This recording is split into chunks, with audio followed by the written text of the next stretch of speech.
Hello everybody, I'm making this video today to let you guys know what you're going to be needing for training.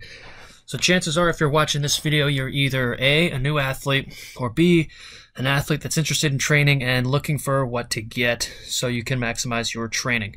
So this PowerPoint's going to help you identify what you need, what you don't need, and open up some of the realms. We're going to do a deep dive into some of the other individual stuff later on, but for now this is just a basic overview of what you need and what you need to get, at least starting out. So the first thing you need to get is a little data tracker. This comes in the form of a watch.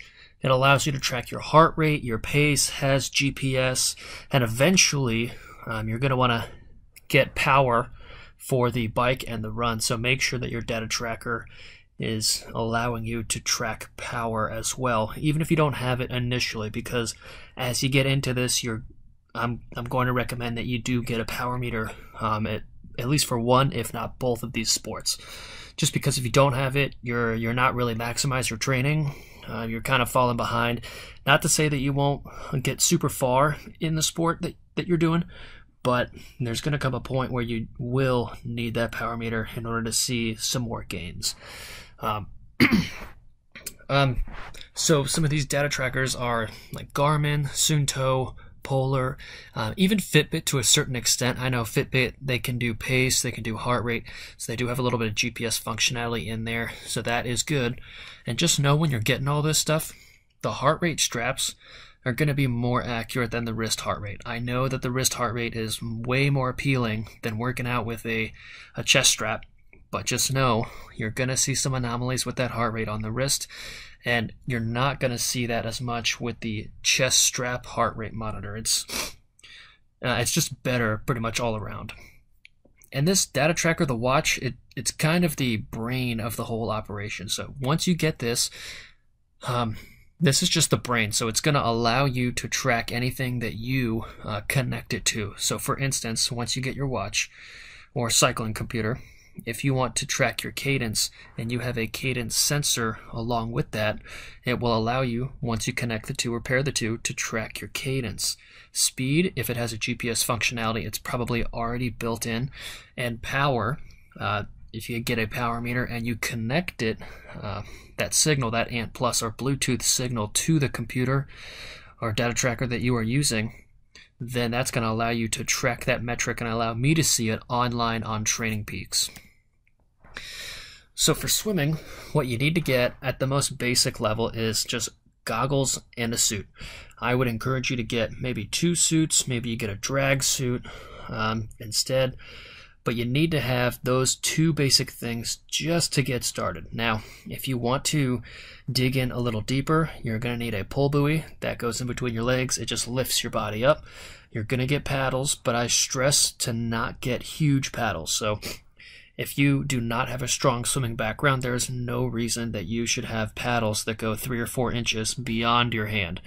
Absolutely not. If you're just starting out with the swim and you absolutely have to have paddles, I would encourage you to get paddles that are the size of your hand, maybe even smaller if you can find them, just to start out. I mean, the paddles for you, if you're just starting out, are going to be to establish that feel in the water, versus someone who's been swimming for 10 years. Their paddles are going to be geared towards some more power production because they already have the technique down. But if you don't have that technique, the paddles pretty much are not what you need, at least starting out. And if you do use them, your goal is just to be able to feel the water through those paddles and not to be crushing the power through those paddles. The next thing, I'm going to skip Tempo Trainer for a second, but you're going to need a swim cap. Highly recommend a swim cap because you're going to race in a swim cap. And after you swim for a little bit, you're going to get used to the swim cap and you won't be able to swim without it, even if you have short hair. Promise you. Silicone is your friend in this. If you just have a couple of regular swim caps, that'll work as well. But the silicone ones are going to be a little more comfortable, trust me. And the last one on here is a snorkel. This is for your drills. There's all kinds of different ones out there. If you want to get a snorkel, you can. And if you're doing some of the drills, and you don't want to be breathing, then a snorkel will be very beneficial for you. Absolutely. I would probably get the snorkel last, just because it adds a little bit more to the water. You can kind of forget where you are. And for the first month or so, you really want to establish yourself in the water. If you have a serious background in swimming and you already have a snorkel, all right, let's use it. But if you're just starting out, the goal is to just get you comfortable in the water, and then we can progress off of there. The last thing I want to talk about is Tempo Trainer. This is this picture off to the left here. This is probably the only product that I will absolutely say you have to get for the swim. You can kind of get away without getting a pull buoy at most places. Most pools have an extra pull buoy lying around here or there. Paddles, you might be able to find some in the lost and found. I didn't put swim fins on here. You should also get swim fins before we talk about the Tempo Trainer. Make sure you have swim fins. Those are also mandatory just because they allow you to do a lot more drills in the water. They allow you to work on body positioning, all kinds of good stuff. So fins are key. I can't believe I missed that, but Tempo Trainer up here as well. This product, it does 3 different things. It allows you to do your stroke rate, it takes your time, and there's a second time option where you can make incremental gains, and they're not a whole second. So you can do 0.1 at a time, and you can just get a little bit faster, a little bit faster, a little bit faster. So for instance, if you know that you can swim 100 forever on a 130 interval, over the course of 1,000, you can just go over, and your pace is consistently 130 no matter what you do. You can set this to 129.8, right? And you can do your 1,000, and you can just get a little bit faster, over the course of the 1,000. That 0.2, it's going to start to add up and add up and add up. So it won't feel like you're beating your time, but you actually are. And then as the weeks go by, you can just keep lowering it by 0.1, 0.1, 0.1, 0.1, and before you know it, you're swimming hundreds at 127, 126, and that's all because of this Tempo Trainer right here. I have a whole separate video on it. This is probably the most beneficial tool that you can get for swimming right now. I know there's all kinds of pace goggles right now. I just think that's a load of malarkey. You can get this for $40, $30 if you hunt for it.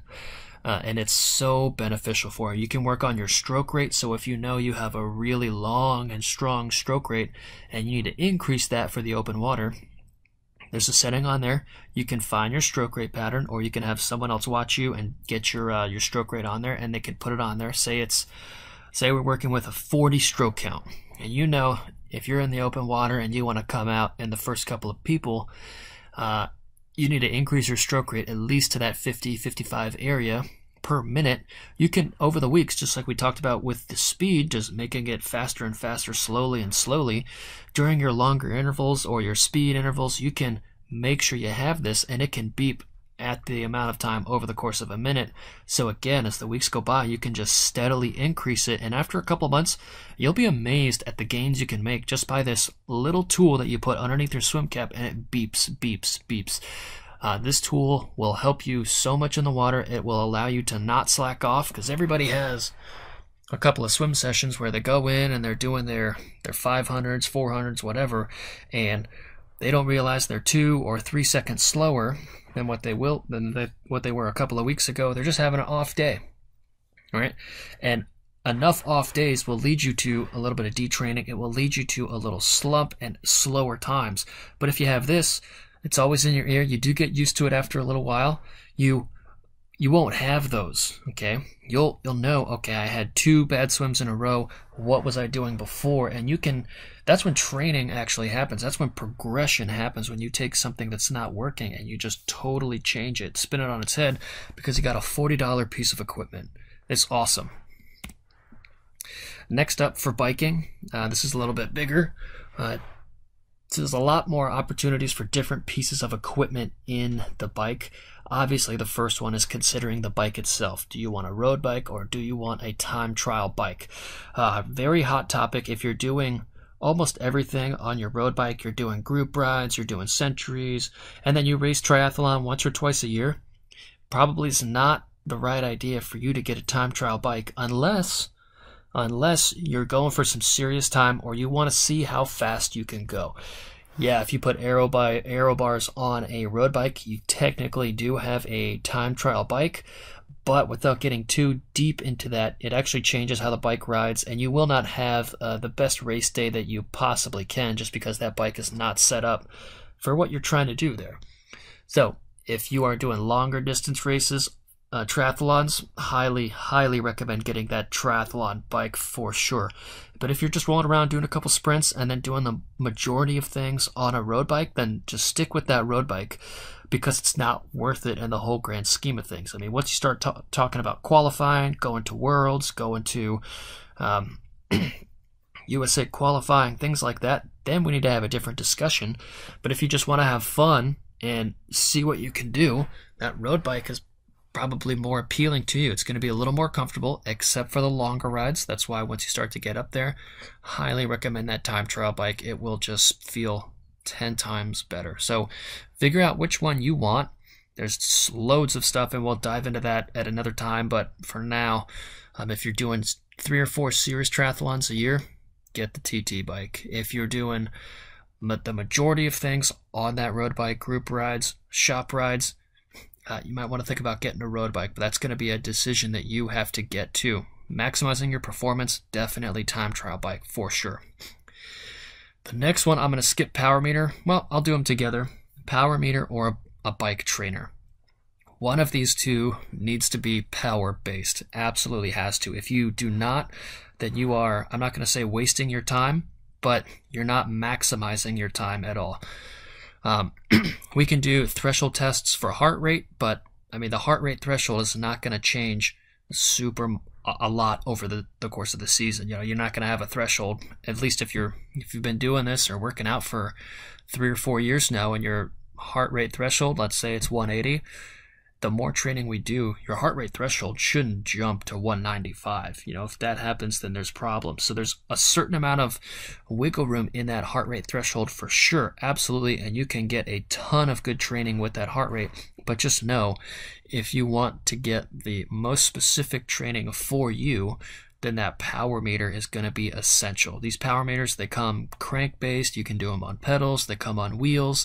You can put them on your chain rings up front. You can put them, they have wind-based ones. There's tons of them out there. DC Rainmaker usually puts a serious list out every year or two. Highly recommend you look at that. Bike trainers, again, I got the Tacx up front here. Cyclops, Wahoo, Elite. Wahoo's going to be the easiest one to get in United States. In my opinion, the Tacx blows it out of the water big time. So this is another thing that you have to weigh. Do you want the best? Do you want something that measures power accurately but doesn't come at a huge price point? Again, check DC Rainmakers, unless these things can go all the way up to $1,500, and they can go all the way down to, I think it's $400, $300 now, still power-based. But highly recommend that you get one, if not both, a power meter on your bike and a power-based bike trainer, just because you're not going to always be able to go outside. You're not going to always be able to do that long ride on the weekends. Life happens, things come up, and you have to adjust. You're not going to be able to ride to your favorite riding spot or drive to your favorite ride spot for an hour and then do your 6-hour ride and then ride back home. You're not going to be able to do that every weekend. And the bike trainer saves you so much time. We have a ton of athletes do all of their riding on the bike trainer just because it saves so much time. They have a busy lifestyle. And there's a huge other population that does the bulk of their training during the week on their bike trainer, and that's going to be where you get the most bang for your buck for sure. And they go outside on the weekend, but they have that power meter on their bike so they do not miss a beat. So I highly recommend that you get one, if not two of these for sure. That's going to maximize your training big time, even if you're just starting out. It may sound like I'm just starting out, I don't need a power meter, but the people who are starting out are going to be the ones that benefit hugely from that power meter. The ones that have been training for a while, we can super specific your training. We can get it down to exactly what you need to be doing and where and why. But that power meter opens up loads of doors and unlocks your real potential of what you need to do for sure. If you don't have a data tracker and all you're doing is riding your bike and you're not running or swimming or any of that other stuff, you can get a cycling computer. You can avoid the whole watch data tracker for sure. But again, that data tracker is going to be the brains of the operation. That's it. You're going to have to get a cadence sensor, a heart rate strap. You're going to have to get a power meter, just so you have all the metrics available to you. Obviously, helmet, sunglasses, clothing, bike shorts, shoes, socks. The shoes, there's two main options for the shoes, the ones with the plastic soles and the ones with the carbon bottoms. Just when you start out, you can get the plastic soled ones, but just know that after a couple of months, a year or so, you're going to want to go towards the carbon soled option for your shoes. And that's because it limits the amount of flex that shoe carries. And on the plastic soled ones, there's going to be a lot of flex underneath, and it's not like a running shoe.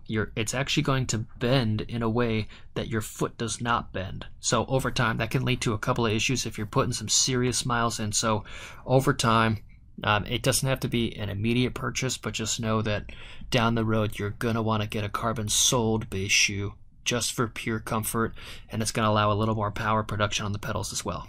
So just keep that in mind. Clip-in pedals, highly recommend them. Race wheels, again, this is a decision for you. I know there's a ton of different places where you can just rent them. Usually bike shops allow you to rent them for the week or so, and you can go there, rent the wheels, and just bring it back after your race. No harm, no foul. It's different everywhere. $150, $300 somewhere in there typically for the week, but that is a lot better than the $1,500, $2,500 price tag associated with some of these things. But again, you have to weigh the cost over time. If you're racing 5 or 6 times a year and you want those wheels every single time, then you might want to think about buying those down the road or just outright, just because the cost benefit doesn't really work in your favor in that point. Last thing, I will talk about this more in depth later on, but you need to get some bike fuel, not just water. You can make it through a lot of your sessions, hour and a half and below. Hour and a half is kind of the max without fueling. But anytime it goes above that 90 minutes, you're going to want to fuel with something. We have a lot of athletes that fuel with their race formula during intense sessions that last like 80, 70 minutes. But if it's really intense, they know they need to fuel so they can maximize their performance the next day and the next day and the next day, so they don't fall behind. And there's a lot of popular products out there. There's Infinite, Tailwind Base, there's Perpetuum, there's all kinds of other things out there. And just make sure you do your homework. You don't want something that's just hollow in calories and just has, like, let's say it's all carbohydrates and it's 50 calories, no electrolytes, no nothing. That's not going to help you. You definitely don't want to skimp on your calories there, because you're going to be burning upwards to potentially 400, 450 calories if you're seriously working an hour. So just think about that as you go. That is super critical for you. Next up is running. Shoes are the first option for you. Again, you want to be careful with shoes. You don't want to get, if you're doing a serious amount of training and you're running, let's say 100 miles a week, you don't want a super minimal shoe. You want a shoe that's going to be able to absorb some of that ground and pound over time. But on this side of the coin, you don't want a super stability shoe that's going to prevent your foot from actually working. In my opinion, you need something that's a little in between those two extremes. Anytime you go to the extreme, it's not good, whatever side that's on. The most extreme with the most stability, or the most extreme with less stability and super minimal shoe. A lot of times those super minimal shoes, they'll work for 5K, 10K, maybe even a half marathon if you're really fast. But a lot of times as the distance increases, you're going to need a little more stuff to that shoe. Not to say that you want to walk out there with giant marshmallows on your foot. You want something that's going to be able to allow your foot to work and react with your body and the ground surface and the force production you're putting out.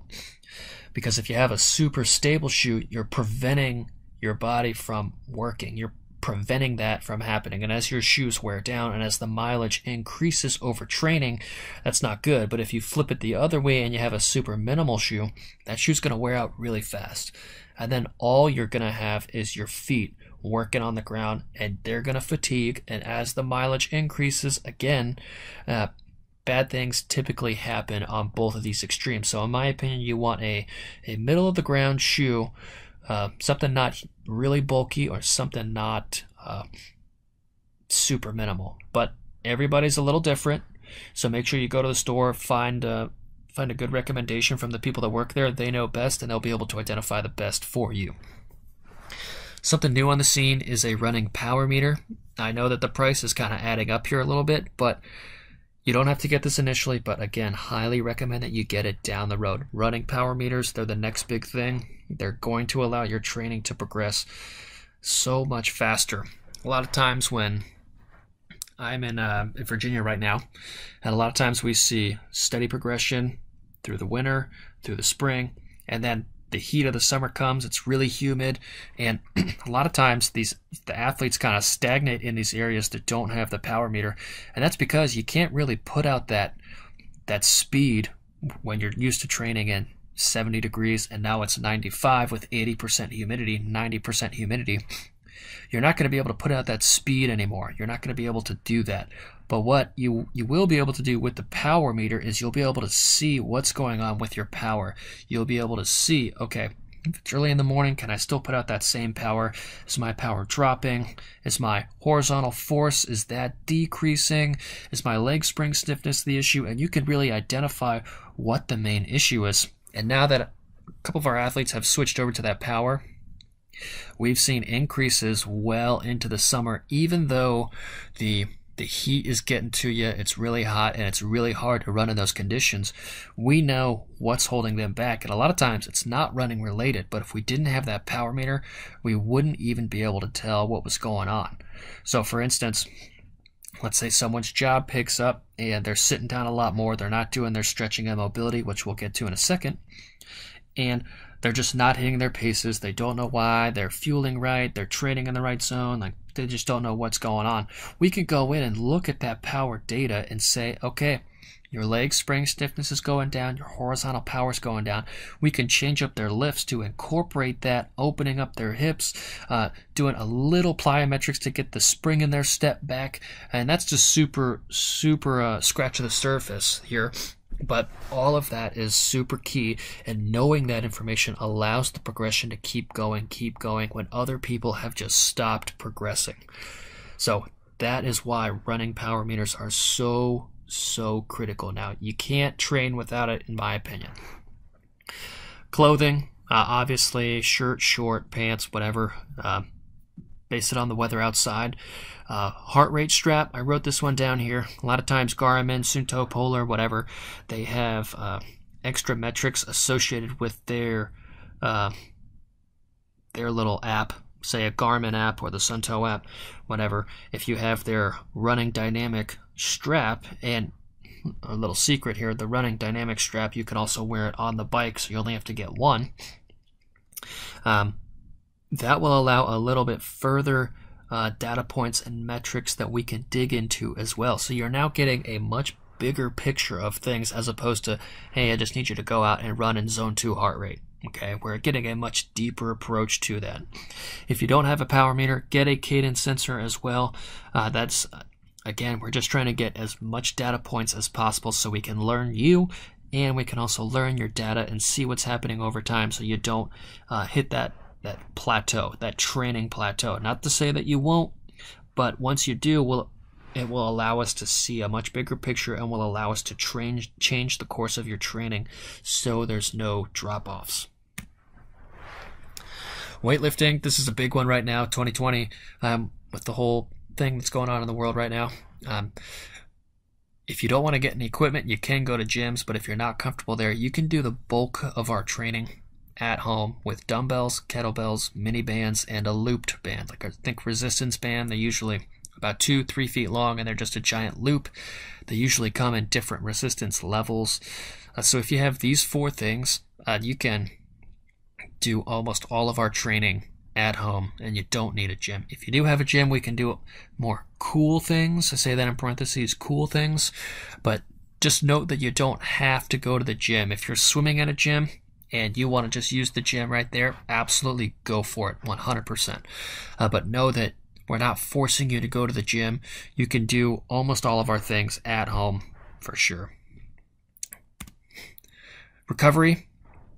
I think this is the last one.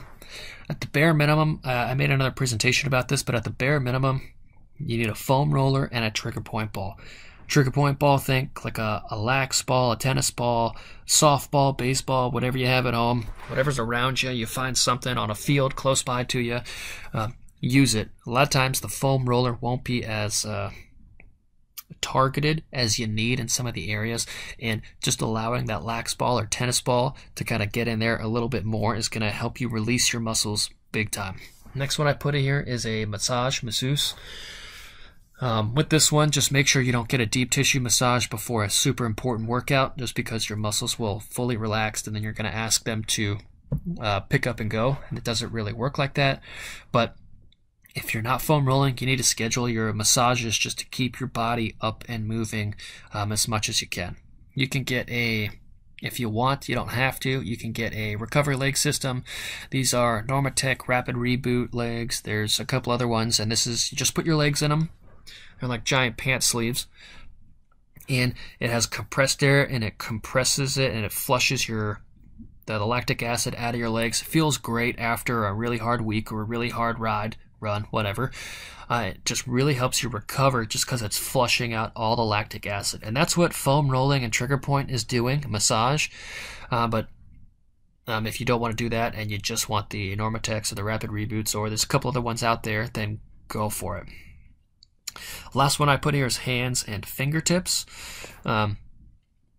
You can do some self-massage on yourself with your hands and fingertips, absolutely, for sure, 100%. And the last thing, but between the foam roller and the trigger point, there will be some places where you have to dig in yourself and do things manually with your hand, and that's okay. A lot of people forget that you can do that, and you have to have a tool for it, but you don't.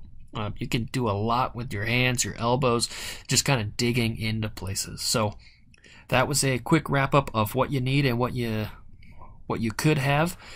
So just keep all that in mind, and when you first start out, you don't need those power meters, but down the road, highly, highly recommend that you get them for sure, just to maximize that potential for you. So if you have any questions, please let me know. My email is on the next screen. And then there's some extras that we have here. These are kind of at race venue. So when you're thinking about your race price, a lot of times it's not just the race that you need to think about. There's getting your bike to and from there. Are you going to fly with it? Tri-Bike Transport. There's a couple other ones. Tri-Bike Transport's the biggest one right now, but there are other ones. My Bike Flight or other things like that. You need to think about your flights. You need to think about your food, hotel accommodations. All that needs to be a factor in where you're going. And you don't need to be super high-end with all of this stuff. Tri-Bike Transport, maybe, just because you know it's getting there on time. But hotel, flights, food, you don't always have to go out at the race venues. You don't always need to do that. The best races that I've been at, I've made my own food. It just saves so much money. You don't have to battle people at the restaurant. If you want to go there, absolutely, fine, do it. But just know, on race weekend, it's going to be tough wherever you go. There's going to be a lot of people bouncing around. You're going to have to wait, and it's just going to be an extra stressor. So just think about that. All right, guys,